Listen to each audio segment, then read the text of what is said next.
আচ্ছা, আপনাকে যদি প্রশ্ন করা হয় আপনাকে সবচেয়ে বেশি কে ভালোবাসে? উত্তরটা দিতে আপনি সাধারণত ১ মিনিটও ভাববেন না। উত্তরটা হাসি মুখেই দিবেন, আমার মা অথবা আমার বাবা। এই উত্তরটা একদমই সহজ, একদমই স্বাভাবিক। কিন্তু এর চেয়েও সহজ এবং সত্য একটা উত্তর আছে যেটা আমরা খুব কম সময়ে বলি, এমনকি ভাবিও না। আর সেটা হলো আপনাকে সবচেয়ে বেশি ভালোবাসেন আল্লাহ তাআলা। ছোটবেলা থেকে আমাদেরকে যেভাবে শেখানো হয়, সেখানে ভালোবাসার চেয়ে আল্লাহর প্রতি ভয়টাই বেশি জায়গা দখল করে থাকে।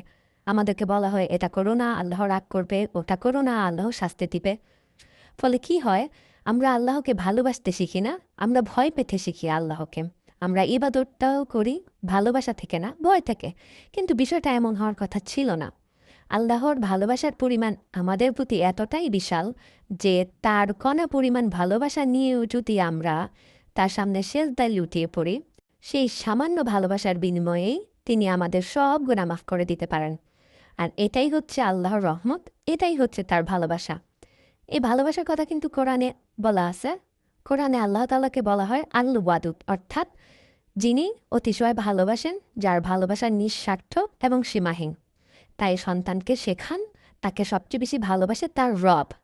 আপনি আপনার সন্তানকে যতটা ভালোবাসেন, আল্লাহ তাআলার ভালোবাসা তার চেয়ে বহুগুণ বেশি।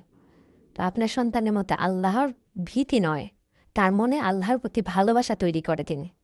সবাই ভালো থাকবেন। আল্লাহ হাফেজ। আসসালামু আলাইকুম।